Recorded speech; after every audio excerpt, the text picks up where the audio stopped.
चलिए hello students, good morning और start कर। देखो जैसे ही मालूम से आज से हम लोग एक नया पोर्शन नया चैप्टर्स के रूप में स्टार्ट कर रहे हैं। ठीक है, वेक्टर थ्री डायमेंशंस। देखो वेक्टर और थ्री डायमेंशन कंबाइंड रूप में पढ़ा जाए, एक साथ पढ़ेंगे। ठीक है, बस तो बहुत इंपॉर्टेंट चैप्टर के रूप में से लगभग 35 क्लास का एक पोर्शन, 35-36 क्लास हम लोग को लग जाएगा। वेक्टर और थ्री डी मिलाकर 35 से 36 क्लास हम लोग को लग जाएगा। ठीक, बस लेकिन बहुत इंपॉर्टेंट है, बहुत ही अच्छा टॉपिक्स। मतलब अगर सीरियसली पढ़ लिया जाए तो आपको आईआईटी के मेंस के लिए किसी भी एडिशनल पेपर पढ़ने का जरूरत नहीं। आप सही ढंग से मेरे साथ पढ़ लीजिए तो आईआईटी का मेंस तक का क्वेश्चन बन जाएगा एकदम गारंटी के साथ। लेकिन क्लास का एक खासियत ये, इसको मिस नहीं किया जाता। मतलब एब्सेंट करके नहीं पढ़ सकते, रेगुलर ही होना जरूरी होगा। ठीक, बस वेक्टर्स के बाद वेक्टर्स का अलग 18 दिन, थ्री डायमेंशन का अलग 18 दिन। सो वो अगर रेगुलर वे में रहेंगे तो बहुत ही अच्छा टॉपिक होता है। जब आप क्लासरूम में रहता तो भी हम गैप नहीं करते, नो संडे नो मंडे, इसमें कोई गैप नहीं होता है, लगातार सिचुएशन चलता है। तो अभी तो आपको और ध्यान देना होगा। सो उम्मीद करते कि आप पूरा कोर्स को ध्यान रखते हुए स्टार्ट करें। आज से हम वेक्टर को शुरुआत कर रहे हैं। आज थोड़ा वेक्टर का थ्योरी पोर्शन है, आज ही केवल हल्का बोर लग सकता है क्योंकि पहले से जानते हैं थ्योरी पोर्शन थोड़ा बोर लग सकता है, लेकिन कल से फिर बहुत इंटरेस्टिंग मूड में रहेगा। तो आइए स्टार्ट करें। ठीक है, सबसे पहला वेक्टर्स। वेक्टर किससे कहते हैं? तो वेक्टर कोई वर्ड आपके लिए नया तो है नहीं। वेक्टर तो आप बहुत अच्छे से नाम से सुने हैं, 11 से वेक्टर को नाम सुनते जा रहे हैं, तो वेक्टर अभी भी वही है। ठीक है, केवल फिजिक्स का वेक्टर और ये मैथ का वेक्टर बहुत बड़ा अंतर नहीं है। वेक्टर का डिफिनेशन वही है, रिप्रेजेंटेशन वही है, टाइप्स वही होता है। ठीक है, फोकस केवल अलग हो जाता है। फिजिक्स में अभी आप वेक्टर पढ़ते हैं, वेक्टर का यूज करते हैं, तो आपका यूज कहाँ पर रहता है? मेनली और मेनली कंपोनेंट्स के रूप में, कि वेक्टर को कंपोनेंट के रूप में तोड़ो, उसको यूटिलाइज करो और फिर कंबाइन कर दो। वेक्टर को कंपोनेंट के रूप में तोड़ो, यूटिलाइज करो और फिर कंबाइन कर दो। यही बात ठीक बात इसमें नहीं होता है। या 12th में या मैथ में क्या होता है? मैथ में हम लोग ज्योमेट्रिकल टर्म्स को पर ज्यादा फोकस कर सकते हैं, ज्योमेट्रिकल टर्म को प्रूव करने में इसका यूटिलाइज करते हैं। लेकिन शुरुआत तो वही होगा। तो आइए स्टार्ट करें। सबसे पहले आप, ठीक है, आज से थ्योरी लिखने का जरूरत नहीं है साथ। जैसे हम लोग पिछले चैप्टर में किए थे, थ्योरी को साथ में लिखने का जरूरत नहीं। पहला क्लास है, ठीक है, थ्योरी में आपको लिख के दे देंगे, केवल आप बढ़िया से सुनते चलो, बोलते चलो मेरे साथ। अगर संभव है तो बोल दे सकते हो। बताओ वेक्टर क्या है? वेक्टर किसको कहते हैं? पहला वर्ड आता है डिफिनेशन। ठीक है, वेक्टर को डिफाइन करते हुए डिफिनेशन। बताओ वेक्टर क्या है? ठीक है, बस तो वेक्टर को डिफाइन कर रहे हैं कि दोज फिजिकल क्वांटिटी, वो सारा फिजिकल क्वांटिटी विच है both magnitude and directions and which obeys vector law of addition are called vector. हम लोग फिजिक्स में ही ना पढ़ते हैं कि वैसा physical quantity, those physical quantity which है magnitude and direction and which obeys vector law of addition are called vector. ठीक है, बस इसी के अगेंस्ट जो इसमें ओनली मैग्नीट्यूड वो आपका स्केलर। ठीक है, बस टेंसर भी एक नाम लेता है, लेकिन अभी हम लोग का मैथ में बस दो ही चीज, स्केलर एंड वेक्टर। क्या बोल सकते हैं? दोज फिजिकल क्वांटिटी, वो फिजिकल क्वांटिटी विच है बोथ मैग्नीट्यूड एंड डायरेक्शन, जिसमें दोनों मैग्नीट्यूड एंड डायरेक्शन मौजूद हो, वैसा फिजिकल क्वांटिटी जिसमें कि दोनों का दोनों मैग्नीट्यूड भी हो, डायरेक्शन भी हो, उसको हम लोग कह सकते हैं वेक्टर। दो जिसमें वेक्टर ऑफ एडिशन भी हम उसका नाम नहीं ले रहे, मेनली है कि वैसा फिजिकल क्वांटिटी जिसमें मैग्नीट्यूड भी हो, डायरेक्शन भी हो, दे आर कॉल्ड वेक्टर। जैसे फोर्स, जैसे डिस्प्लेसमेंट, जैसे आपका velocity, these are vector quantities. इसके रहिए अगली बात, इसी का उल्टा स्केलर, ये आपका वेक्टर कहलाए जिसमें बहुत मैग्नीट्यूड एंड डायरेक्शन। और स्केलर किसे कहते हैं? जिसमें कि केवल मैग्नीट्यूड हो, ओनली मैग्नीट्यूड, ठीक है, डायरेक्शन ना हो, उसको हम लोग कह सकते हैं स्केलर। इन हम लोग जानते हैं। ठीक है, इसके लिए रिप्रेजेंटेशन। अडेगा रिप्रेजेंटेशन, रिप्रेजेंटेशन कैसे करेंगे? तो हम लोग ये जानते हैं कि any vector is represented by a straight line. किसी वेक्टर को एक स्ट्रेट लाइन के द्वारा रिप्रेजेंट किया जा सकता है। ठीक है, बस जिस पर एक एरो प्लेस कर दिया जाता है। Vector is represented by a straight line and placing A arrow over it. ठीक है, ये रिप्रेजेंट किया जा सकता है। लाइन का जो लेंथ होता है, लेंथ, इसका जो लेंथ है वो उसके मैग्नीट्यूड का डायरेक्टली प्रोपोर्शनल। लाइन का जो लेंथ होता है वो उसके मैग्नीट्यूड का डायरेक्टली प्रोपोर्शनल। और जो डायरेक्ट एरो होता है, this will give the direction. Arrow gives directions, gives a directions. ठीक, बस लेंथ जो होता है वो उसके मैग्नीट्यूड के प्रोपोर्शनल, और मैं इसका डायरेक्शंस बोलो याद बढ़ेगा। सिंबल में किसी वेक्टर के कोई वेक्टर को कैसे रिप्रेजेंट करते हैं, तो any vector is represented arrow over the symbol. ठीक है, जैसे फोर्स दिखा रहा, तो ये आप वेक्टर दिखाते हैं, पढ़े ना, बस ये हो गया फिगर में, ये हो गया सिंबॉलिक फॉर्म में। क्या यहाँ तक बात ठीक? अगर जब तक आपको पेपर नहीं मिलता है तो इसका स्क्रीनशॉट ले सकते हो, और नहीं तो इतना ही ठीक है। देखो ये आपका रिप्रेजेंटेशन वेक्टर्स में दो खासियत कि जिसमें मैग्नीट्यूड भी होता है, डायरेक्शन भी होता है, ऑलरेडी आप जानते हैं, जरूरत तो नहीं है बहुत। और रिप्रेजेंटेशन होता है एक लाइन के द्वारा। क्या यहाँ तक बात ठीक है? इसके बाद टाइप्स ऑफ वेक्टर, ठीक है। नेक्स्ट है टाइप्स ऑफ वेक्टर, वेक्टर का एक टाइप्स ऑफ वेक्टर, ठीक है। बस वेक्टर का बहुत सारा टाइप्स आप जानते हैं ऑलरेडी, हम केवल आपको नाम याद दिलाते हैं, बहुत यूज तो हमको नहीं मिलेगा, लेकिन तब भी सबसे पहला जीरो या नल वेक्टर, जीरो और नल वेक्टर, पता ये क्या होता है? वैसा वेक्टर या कॉम्बिनेशन ऑफ वेक्टर, ठीक है, जिसका मैग्नीट्यूड जीरो के बराबर हो जाए। सिंगल वेक्टर जीरो नहीं हो सकता है, लेकिन अगर दो या दो से अधिक वेक्टर का कॉम्बिनेशन रिजल्टेंट का मैग्नीट्यूड अगर जीरो हो, तो जो वेक्टर प्रोड्यूस होगा दैट इज कॉल्ड जीरो या नल वेक्टर। जैसे एक ऑब्जेक्ट है, इस पर एक फोर्स लग रहा है 10 न्यूटन का, एक इधर भी फोर्स लगा रहा है 10 न्यूटन का, ठीक है। दोनों पर का द्वारा इस ऑब्जेक्ट के द्वारा नेट फोर्स का मान कितना? तो 0 न्यूटन। फोर्स वेक्टर क्वांटिटी है, मैग्नीट्यूड 0 हो गया, तो इसका जो रिजल्टेंट है वो एक जीरो वेक्टर प्रोड्यूस करेगा। चलो उतना जरूरत नहीं है, मतलब जिसका मैग्नीट्यूड 0 के बराबर है। All those vector whose magnitude is 0। अब बताओ यूनिट वेक्टर क्या होता है? यूनिट वेक्टर अड़ेगा वैसा वेक्टर जिसका मैग्नीट्यूड 1 के बराबर है, इकाई के बराबर है, 1 के बराबर है, मैग्नीट्यूड 1 के बराबर, और डेसिमल गिव्स, ठीक है, magnitude 1, thus is called unit vectors.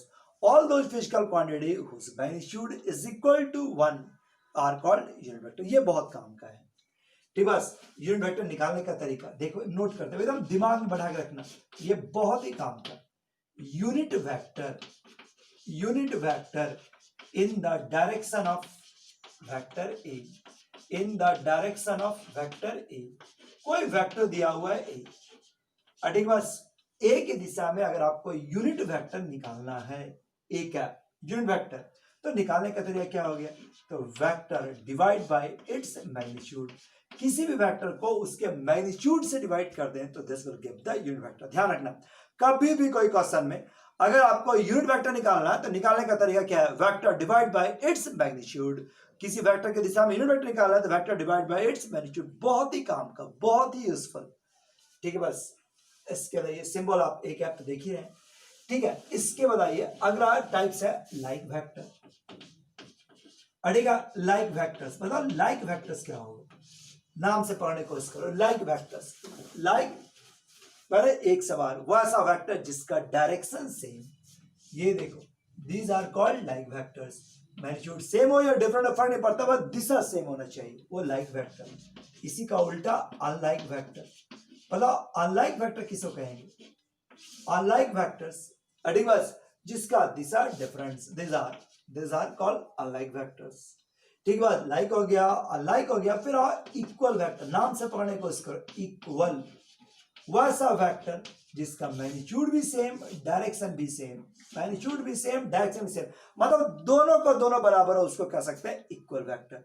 All those vector whose magnitude are same, direction are same are called equal vectors, ठीक। बस इसके बाद ठीक है, इसमें देखो इक्वल वेक्टर्स का कंडीशन ये लिख सकते हैं कि दो वेक्टर बिल्कुल इक्वल, तो मैग्नीट्यूड भी सेम, डायरेक्शन भी सेम।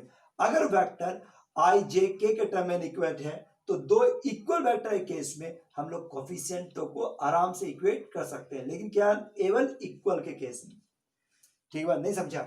जैसे कि अगर मान लो a1i प्लस b1a2j अब प्लस a3k, ये वेक्टर बराबर है, इक्वल है। अगर दो वेक्टर बिल्कुल बराबर है, इक्वल वेक्टर्स कहा जाए, तो हम कह सकते हैं कि यहाँ पर i का कोफिशिएंट इसके कोफिशिएंट के बराबर, जे का कोफिशिएंट जे के कोफिशिएंट के बराबर, और के का कोफिशिएंट के कोफिशिएंट के बराबर होगा। यह आपका लाइक वेक्टर और लाइक वेक्टर और ये इक्वल वेक्टर्स।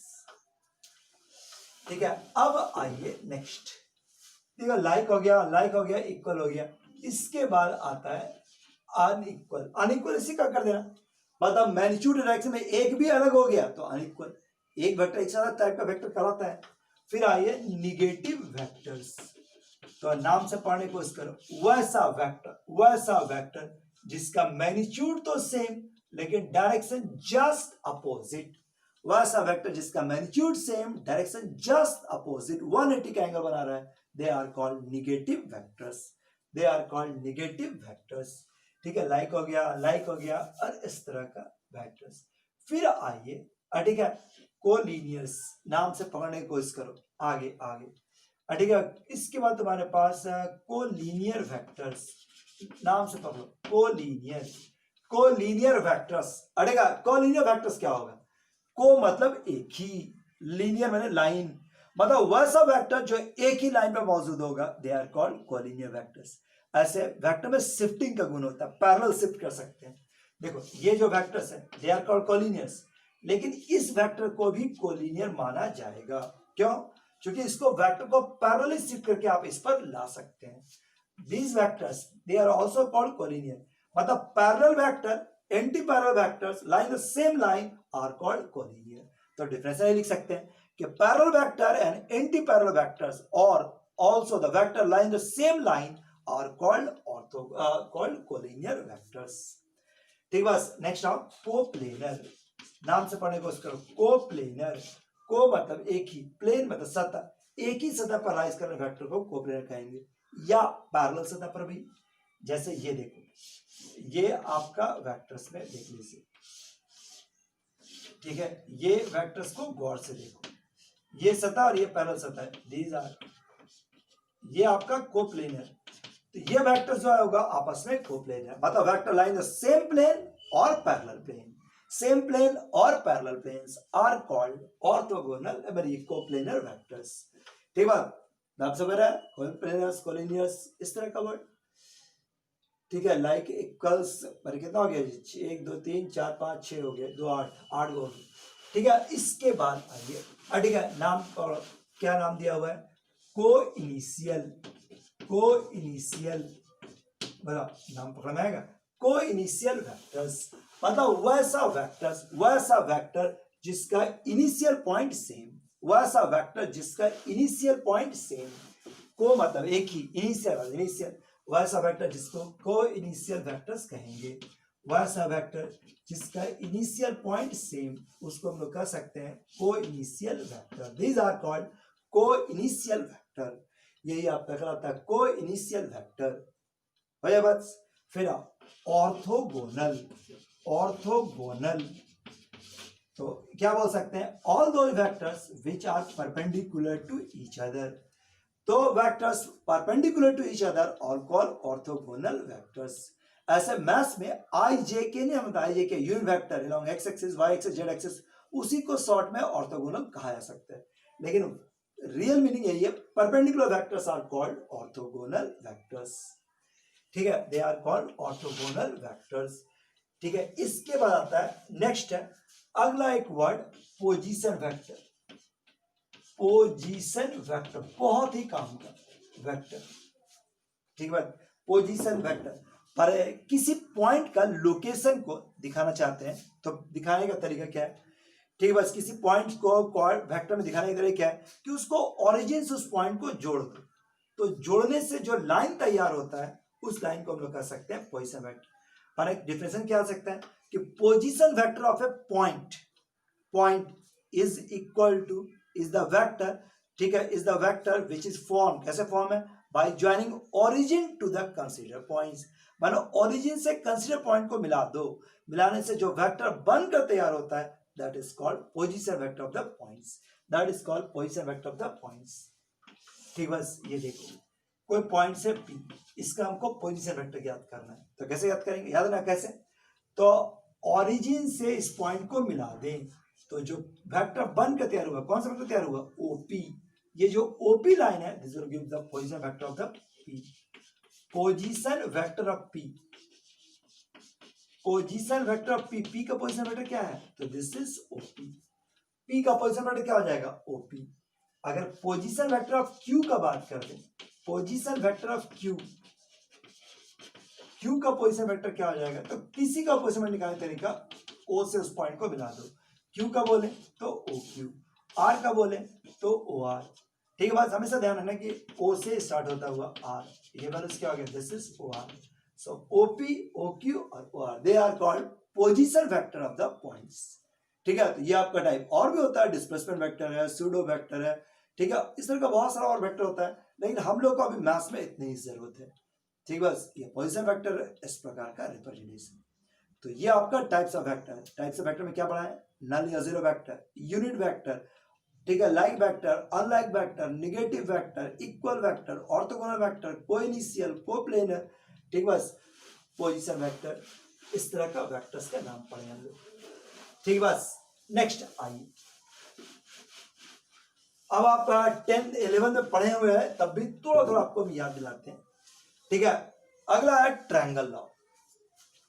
देखिए, नेक्स्ट एक वर्ड है ट्रायंगल लॉ।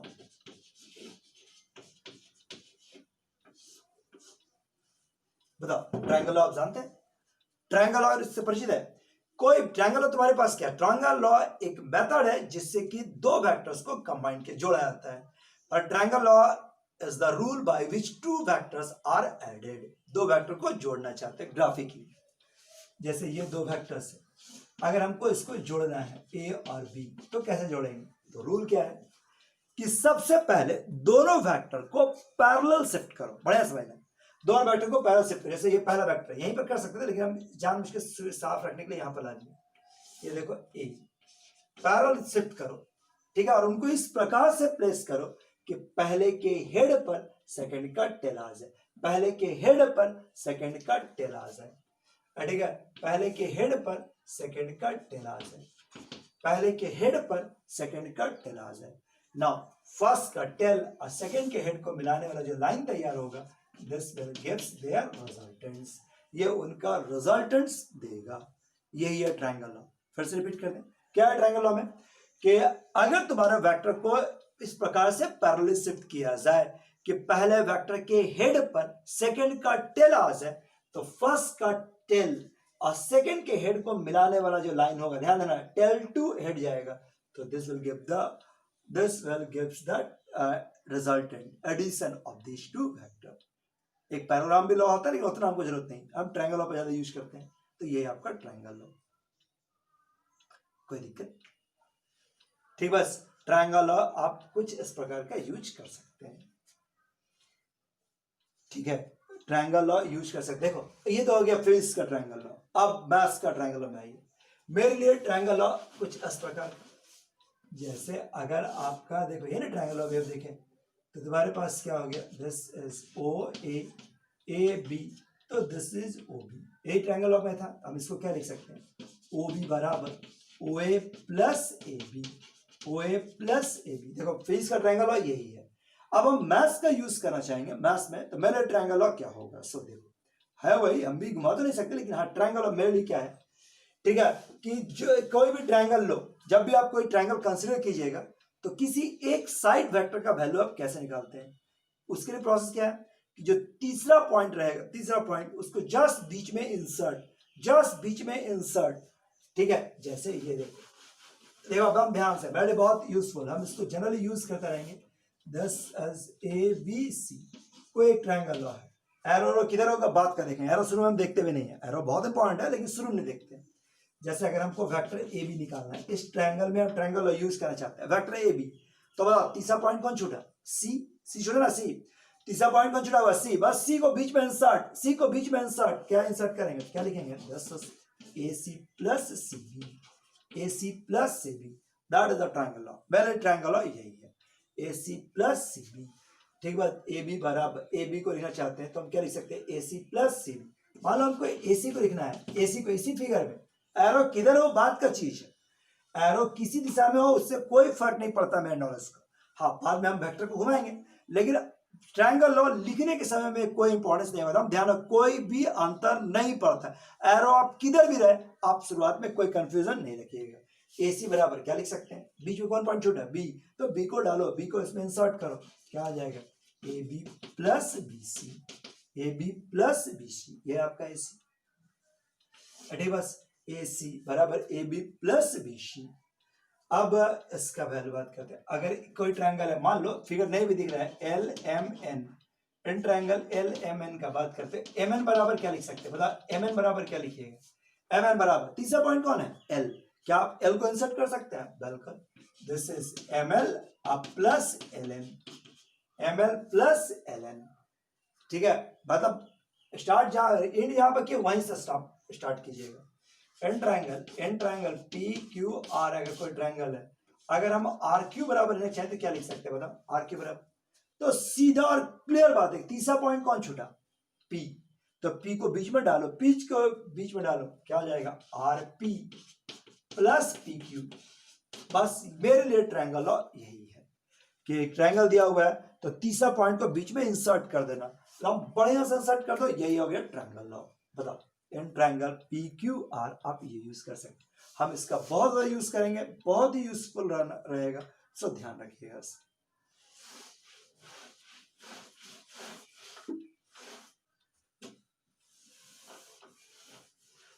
ठीक है, देखिए ये आपका पी क्यू आर इस तरह का ट्रायंगल यूज कर सकेंगे। आगे बढ़े, अब तुम्हारे पास क्या है, ट्रायंगल लॉ के बाद पॉलीगॉन लॉ एक होता है कि अगर मान लो दो से ज्यादा वेक्टर का कभी सम निकालना तो सारा वेक्टर को इस प्रकार से प्लेस कर दिया जाए कि फर्स्ट के हेड पर सेकंड का टेल, सेकंड के हेड पर थर्ड का टेल, थर्ड के हेड पर फोर्थ का टेल, अब फर्स्ट का टेल और अंतिम वाले के हेड को मिला दे तो this will give the triangle, give the resultant. तो ट्रायंगल लॉ का बड़ा भाई है, उतना यूज नहीं होगा, मेरे ट्रायंगल लॉ ही बहुत काम का है। चले यहां तक बात समझ में आ गई, कोई दिक्कत? अब आओ नेक्स्ट टॉपिक है, ठीक है, बस नेक्स्ट टॉपिक है आपका component of the vector, component of vector. तो शुरू करने के पहले थोड़ा सा 2-4 मिनट ब्रेक ले लिया जाए, ठीक है, बस अब वीडियो रोक लो, 5 मिनट रोक के ब्रेक ले लेते हैं, पानी पी लो, तब स्टार्ट करें।